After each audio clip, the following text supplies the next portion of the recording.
नमस्कार दोस्तों, महादेव तक पहुँचाएं अपनी मनोकामना। संसार में सर्वश्रेष्ठ है भोलेनाथ और वहीं सबसे अधिक शक्तिशाली भी माने जाते हैं। कहा जाता है कि भोलेनाथ अन्य सभी देवी देवताओं में सबसे बड़े हैं और इनकी शक्ति के आगे किसी और की एक भी नहीं चलती। जहाँ एक ओर भगवान विष्णु को संसार का रचयिता कहा जाता है, वहीं दूसरी ओर भगवान शिव संहार के रूप में प्रसिद्ध है। योग, ध्यान, तंत्र, मंत्र, संगीत और अनेक रचनाओं का श्रेय शिव जी को जाता है। भगवान शिव एक महान तपस्वी भी है और इसी वजह से उनका अधिकतर समय तपस्या में लीन रहते हुए ही बीतता है। इसे समाधि भी कहा जा सकता है। शास्त्रों की माने तो समाधि में लीन रहते समय महादेव श्री हरि नारायण का ध्यान करते रहते हैं और संसार की जटिल से जटिल परेशानियों का निवारण भी करते हैं। ऐसे में अगर कोई भक्त महादेव को पुकारे और उसकी भक्ति में सच्चाई ना हो तो भोलेनाथ को समाधि में उसकी पुकार सुनाई ही नहीं देती।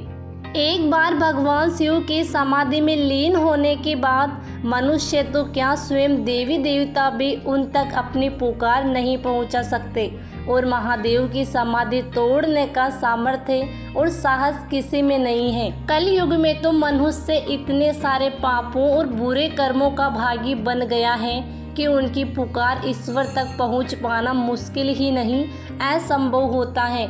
आज मनुष्य काम, लोभ, क्रोध से घिरा है और इसी वजह से उसे अपनी पूजा का फल नहीं मिल पाता। एक ओर तो वह मंदिर जाकर प्रार्थना कर पुण्य कमाता है और वहीं दूसरी ओर अपने लोभ और लालच के लिए दूसरों का अहित करता है।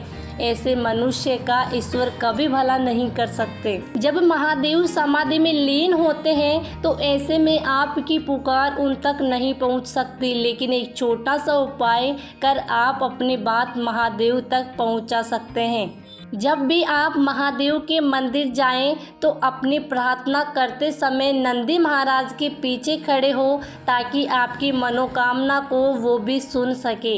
महादेव की पूजा के बाद नंदी महाराज के पैर छूकर उनके कान में धीरे धीरे अपना मनोकामनाएं कहें। नंदी महाराज से ये भी प्रार्थना करें कि जब भी महादेव समाधि से उठे तो नंदी जी आपकी मनोकामनाएं उन तक पहुंचा दे।